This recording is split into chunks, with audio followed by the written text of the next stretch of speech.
សួស្តីអ្នកគ្នានៅក្នុងយើងមើលពីស្នេហាស្រាប់ថ្ងៃទី22នេះស្នេហាបងប្អូនទាំងអស់គ្នាថ្ងៃទី22នេះយ៉ាងណាដែរតើស្នេហាបងនៅថ្ងៃទី22នេះយ៉ាងណាដែរ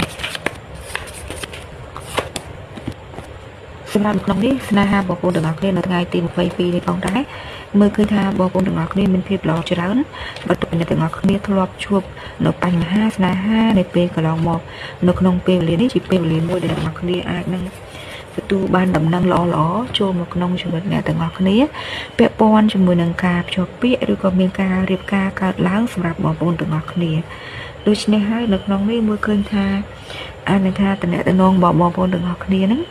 មានការជាប់ពាក់ព័ន្ធជាមួយនឹងជនបរទេសដែរឬក៏ជនក្រៅស្រុកដូច្នេះហើយនៅក្នុងនេះគឺជាដំណឹងល្អមួយដែរសម្រាប់បងប្អូនទាំងអស់គ្នាបន្ទាប់ពីអ្នកទាំងអស់គ្នាធ្លាប់ឆ្លងកាត់ជាមួយនឹងបញ្ហាជាមួយនឹងឧបសគ្គនៅពេលកន្លងមកដូច្នេះហើយពេលវេលានេះជាពេលវេលាមួយដែលអ្នកទាំងអស់គ្នាអាចទទួលបានដំណឹងល្អៗចូលមកក្នុងជីវិតអ្នក